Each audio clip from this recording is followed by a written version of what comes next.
Mateo capítulo 7, versículos 13 y 14. Entrad por la puerta estrecha, porque ancha es la puerta y espacioso el camino que va rumbo a la perdición, y muchos son los que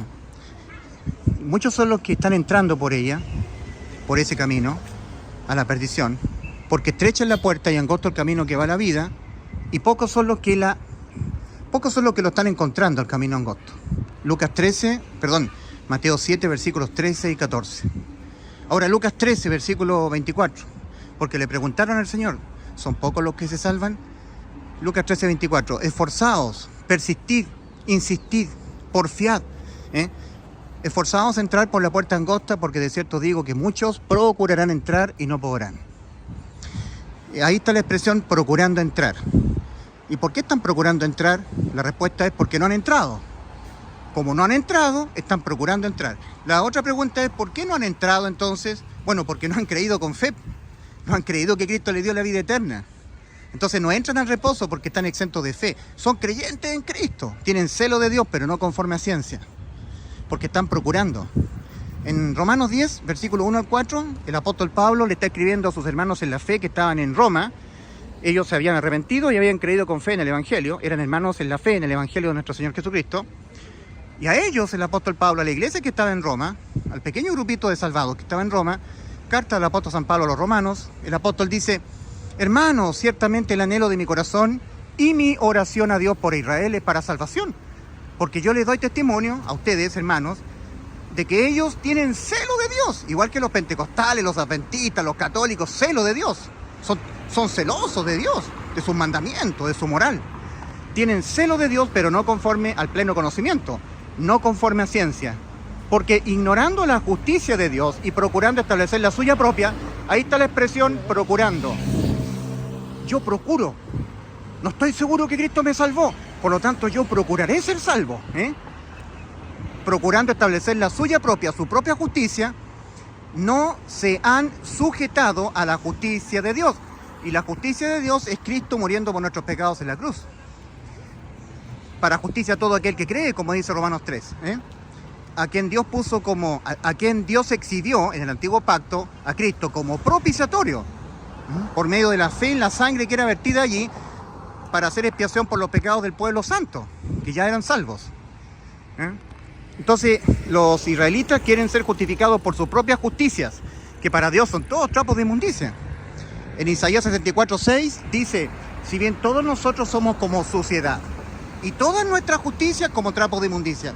Las obras de justicia no hay que ponérselas al Señor, exhibírselas, presentárselas para hacer salvo el alma, sino que cuando uno ya es salvo y tiene vida eterna, incondenabilidad penal, que cuando peca y peca y peca nunca más es condenado, ahí tiene que ofrecer sus obras de justicia. Y no para ser salvo, sino porque ya lo ha sido. Lamentablemente la religión lo pone al revés.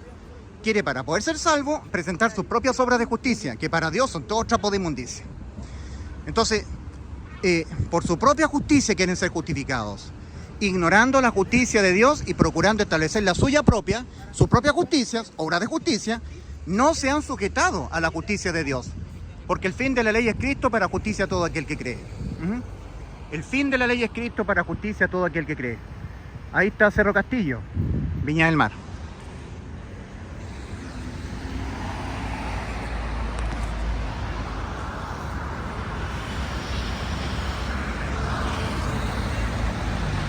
Entonces ahí tenemos nosotros Romanos 10, versículo 1 al 4, procurando establecer su propia justicia. No se han sujetado a la justicia de Dios, porque el fin de la ley es Cristo. El fin de la ley es Cristo para justicia a todo aquel que cree. La finalidad que perseguía la ley siempre fue llevar a las almas pecadoras, condenadas a la muerte por pecar, a Cristo. Gálatas 3:24. De modo que la ley ha sido nuestro ayo para guiarnos a Cristo, a fin de que seamos justificados por la fe y no por las obras de la ley. Gálatas 2:16. Sabiendo que el hombre no es justificado por las obras de la ley, sino por la fe de Jesucristo. Ahora, nosotros también hemos creído en Jesucristo para ser justificados por la fe de Cristo y no por las obras de la ley, por cuanto por las obras de la ley nadie será justificado, nadie. Y cuando dice nadie, es nadie. Ahora, Cristo es el autor y consumador de la fe, como dice Hebreos 12.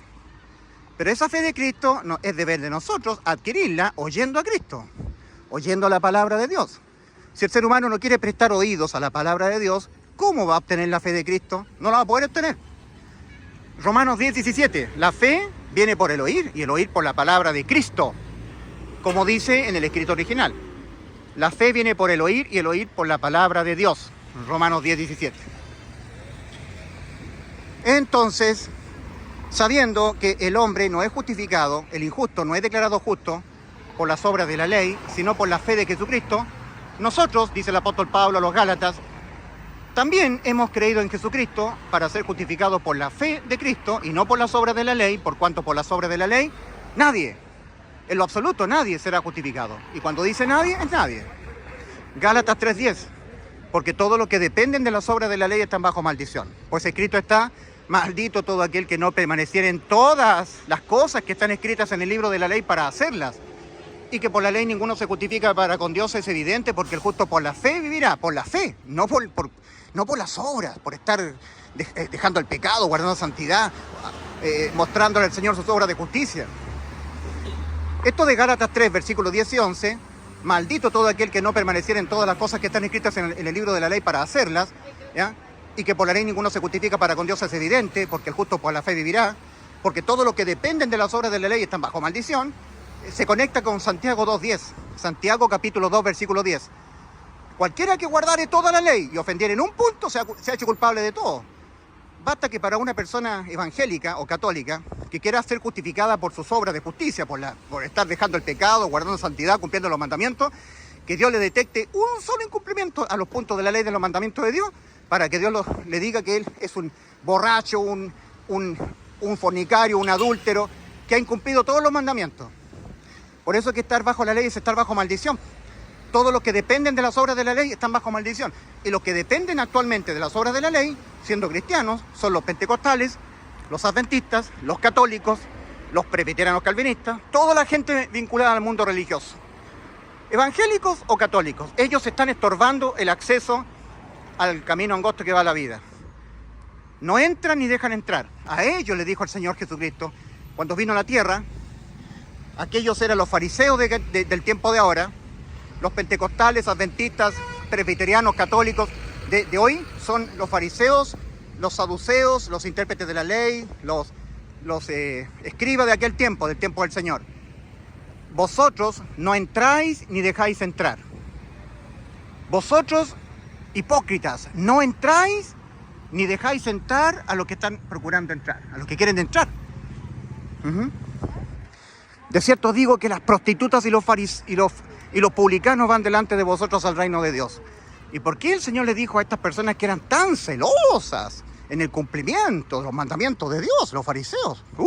Tremendamente celosos.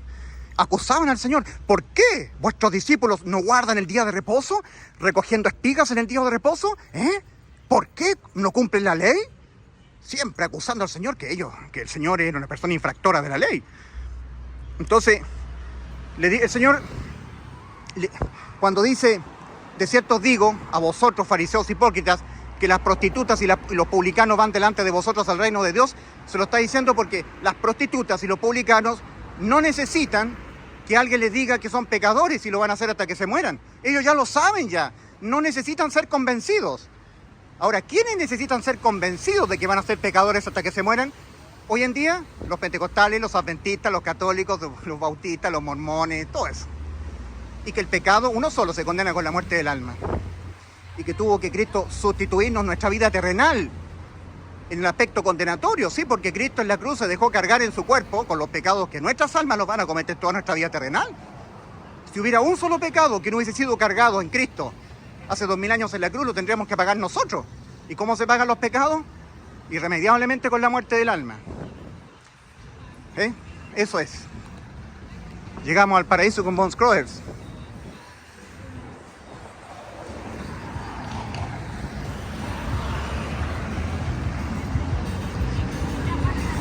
Toda esta gente que está aquí marchando al infierno, todos. No porque sean malos, no, porque siendo buenos, sus pecados no se promedian con cosas buenas que hacen ellos. Si los pecados se pagan con la muerte del alma. Entonces la Madre Teresa, el Padre Pío, la gente buena que cumple los mandamientos, no puede promediar sus buenas obras con los pecados que cometen, porque los pecados que cometen se pagan con la muerte del alma y no hay más. Y aquel que nos sustituyó toda nuestra vida terrenal, dejándose cargar con los pecados que nuestras almas los van a cometer todo el tiempo que vivan en el cuerpo, fue Cristo. Para asegurarse Cristo de darle cumplimiento a lo que nos prometió, en Juan 10:28, yo le doy vida eterna, y esta es la promesa que nos hizo, la vida eterna. 1 Juan 2:25, para asegurarse Cristo de darle cumplimiento a eso, Cristo se aseguró de dejarse cargar en su cuerpo con los pecados que nuestras almas lo van a cometer toda nuestra vida terrenal, para ahí darnos la vida eterna. El que lo cree de todo su corazón tiene certeza de lo que le espera después de morir, la vida eterna. 1 Juan 5:13, estas cosas os he escrito a vosotros que creéis en el nombre del Hijo de Dios, para que sepáis que tenéis vida eterna. Certeza de lo que me espera después de morir, la vida eterna. Juan 12:35, el que anda en tinieblas no sabe a dónde va. Juan 12:46, yo la luz he venido al mundo, para que todo aquel que en mí cree no permanezca en tinieblas. No permanezca así, sin saber con certeza a dónde va después de morir. Porque eso de permanecer sin certeza de lo que le espera después de morir, será prueba suficiente para juzgarlo de que no ha creído con todo su corazón que Cristo ya le dio la vida eterna, que no ha creído en el Evangelio. Y es eso lo que lo condena. Cristo dice, el que no creyere en el Evangelio será condenado. No el pecador, sino el que no creyere. Cristo dijo, yo le doy vida eterna, Juan 10:28. Cristo en Juan 3:18 dice, el que en él cree no es condenado, pero el que no cree ya ha sido condenado. ¿Y por qué? ¿Porque es pecador? ¿Porque no guarda los mandamientos? ¿Porque no guarda santidad? ¿Porque es un tibio? No, porque no ha creído en el nombre del unigénito Hijo de Dios. Entonces la condena es por no creer, no por ser pecador, por no creer que ya Cristo nos salvó y nos dio la vida eterna. Ulises Astudillo desde Viña del Mar, Chile.